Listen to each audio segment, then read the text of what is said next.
रत्न शिखा times, देश के किसानों की आवाज। आइए जानते हैं फूल गोभी और पात गोभी सब्जियों की जैविक खेती कैसे करते हैं। दोस्तों, सर्दी के मौसम में गोभी वर्गीय सब्जियों की खेती का प्रमुख स्थान है, जिनमें फूल गोभी व पात गोभी में विटामिन ए एवं सी और प्रोटीन पर्याप्त मात्रा में होता है। सब्जी के अलावा इनका उपयोग सूप तथा अचार बनाने में भी किया जाता है। गोभी वर्गीय सब्जियों की फसलों के लिए ठंडी नम जलवायु की आवश्यकता होती है।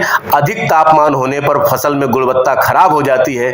इनके अंकुरण के लिए मिट्टी का तापमान 12.8 से 15.6 डिग्री सेल्सियस के बीच होना चाहिए। भूमि का चयन करते समय ध्यान रहे, गोभी वर्गीय सब्जियों की खेती के लिए मृदा का पीएच मान 6 से 6.5 के बीच और जैविक कार्बन 1% से ज्यादा होना चाहिए। यदि मृदा में जैविक कार्बन 1% से कम है तो खेत में 25 से 30 टन प्रति हेक्टेयर की दर से कार्बनिक खाद डाली जाए और खाद को अच्छी तरह से खेत में मिलाने के लिए खेत की 2-3 बार जुताई करनी चाहिए। इसके बुआई का समय बंद गोभी की अगेती के लिए अगस्त से सितंबर तक, मध्यम के लिए सितंबर से अक्टूबर तक का समय उचित माना गया है। वहीं फूल गोभी के लिए अगेती जून जुलाई तक और मध्यम फसल के लिए अगस्त से सितंबर तक माना गया है। वहीं बंद गोभी की किस्मों की बात करें तो इसमें प्राइड ऑफ इंडिया, गोल्डन एकड़, पूसा ड्रम हैंड, पूसा मुक्ता और फूल गोभी के लिए अर्ली कुंवारी, इंप्रूव्ड जापानी, पूसा स्नोबॉल K1 और पालम उपहार आते हैं। गोभी वर्गीय सब्जियों की किस्मों का चुनाव करते समय विशेष ध्यान देने योग्य बात है कि यदि पछेती किस्मों को जल्दी बोया जाए तो पत्तियों की बढ़वार ज्यादा होती है और अगर देर से बोया जाए तो खाए जाने वाला फल छोटा रह जाता है। अब जान लेते हैं बीज की दर। बंद गोभी 500 से 700 ग्राम प्रति हेक्टेयर की दर से बोना चाहिए। वहीं फूल गोभी के लिए 500 से 750 ग्राम प्रति हेक्टेयर बीज की आवश्यकता होती है। बीज उपचार के लिए 5% ट्राइकोडर्मा घोल के साथ बीज उपचार किया जाए और बुआई से पहले छाया में सुखाया जाए। दोस्तों, नर्सरी क्यारी की मृदा अच्छी तरह तैयार की जाए। इसमें खरपतवार और रोग नहीं होने चाहिए। सूत्रकृमि के प्रकोप को कम करने के लिए 100 किलोग्राम अपघटित कार्बनिक खाद में 100 ग्राम ट्राइकोडर्मा विरिडी मिलाकर इसका उपयोग किया जाए। कीट से होने वाले नुकसान को कम करने के लिए 1 किलोग्राम प्रति वर्ग मीटर की दर से नीम की खली का उपयोग किया जाए। नर्सरी क्यारियों की ऊपरी मृदा को नमी युक्त बनाए रखने के लिए क्यारी पर सूखी घास की पतली परत को फैलाकर बिछाया जाना चाहिए। पौध उगाने के लिए 8.5 से 10 मीटर आकार के साथ 15 से 20 सेंटीमीटर ऊंचाई वाली उठी हुई बीज की क्यारियां तैयार की जाए। नर्सरी के प्रति वर्ग मीटर क्षेत्र में माइकोराइजा 40 ग्राम तथा एजोस्पाइरिलम तथा फास्फेट घोलक बैक्टीरिया के 200 ग्राम को कंपोस्ट गोबर की खाद के साथ मिलाना चाहिए। कितनी रखनी चाहिए तो आमतौर पर 4 से 5 सप्ताह पुराने स्वस्थ पौधों को मुख्य खेत में रोपण के लिए चुना जाता है।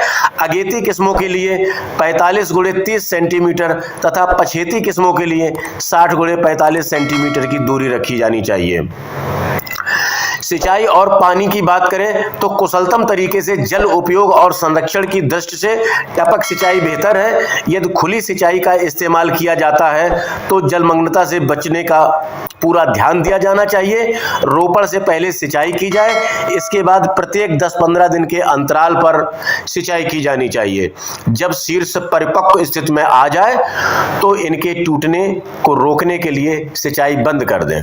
नियमित रूप से हाथ से खरपतवार निकालने और मिट्टी चढ़ाने का काम किया जाना चाहिए। खरपतवार को नष्ट करने तथा नमी संरक्षण के लिए पंक्तियों के बीच पलवार बिछाई जा सकती है। खरपतवार प्रबंधन की आवश्यकता फसल वृद्धि के 60 दिन तक होती है। यदि फसल संरक्षण की बात करें तो सबसे पहले कीट प्रबंधन आता है। इसके लिए फसल चक्र से सूत्रकृमि के प्रकोप से रोकथाम होती है और खरपतवार समाप्त होते हैं। रोपण से 10 दिन पहले खेत की मेड़ के साथ साथ सरसों और गेंदे की बुआई की जानी चाहिए। इससे फसल पर आक्रमण करने वाले कुछ कीटों की ट्रैपिंग में मदद मिलेगी। वयस्क कीट की ट्रैप के लिए प्रति हेक्टेयर 12 की दर से फेरोमोन ट्रैप लगाएं। इसमें कीटों के आक्रमण की निगरानी में मदद मिलेगी। डायमंड बैक मोथ की रोकथाम के लिए पात गोभी को 2 कतारों के बीच गेंदे की पौध का रोपण करना चाहिए। बायोडायनेमिक तरल कीटनाशी, नीमास्त्र और नीम बीज 5% घोल का इस्तेमाल करना चाहिए। फसल पर जैव नियंत्रण एजेंट जैसे बैसिलस थूरिंजेंसिस का भी इस्तेमाल करना चाहिए। नीम बीज की गुठली के अर्क को 5% 5% घोल का ब्यूवेरिया बेसियाना का छिड़काव किया जा सकता है।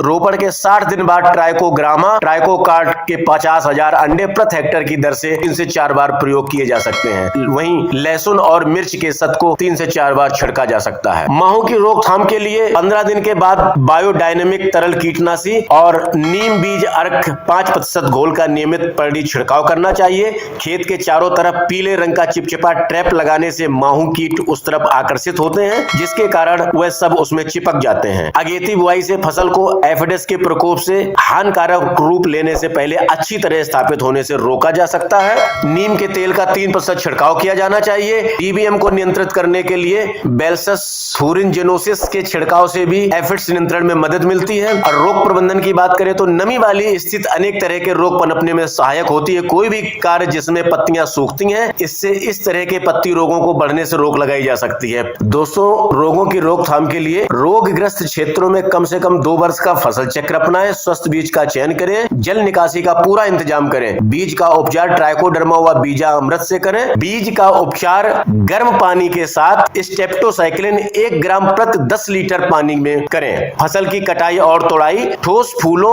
कंदों को जमीन की सतह से चाकू या दराती से काटा जाता है। फसल की कटाई या तोड़ाई के दौरान बाहरी परिपक्व बिना मुड़े पत्तों को हटा दिया जाए। यदि यहाँ कोई लंबा ठोस ठूंठ है तो उसे भी हटा दें। इन शीर्षों को आकार और गुणवत्ता के अनुसार वर्गीकृत किया जाता है और बोरी या प्लास्टिक के क्रेट में पैक करके बाजार में लाया जाता है। उत्पाद की तुड़ाई शाम को या सुबह की जाए और फलों को छाया वाले स्थान या कमरे में रखा जाए जहां अच्छा वायु संचरण हो। पैदावार की बात करें तो बंद गोभी अगेती प्रजातियों में 25 से 30 टन प्रति हेक्टेयर की पैदावार मिलती है।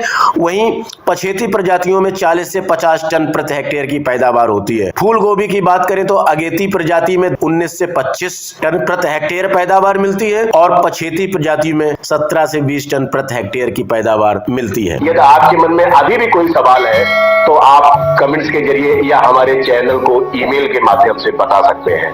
हम अगले एपिसोड में उनका समाधान ढूंढने का प्रयास करेंगे। आज के एपिसोड में बस इतना ही। देखते रहिए रत्न शिखा टाइम्स। नमस्कार।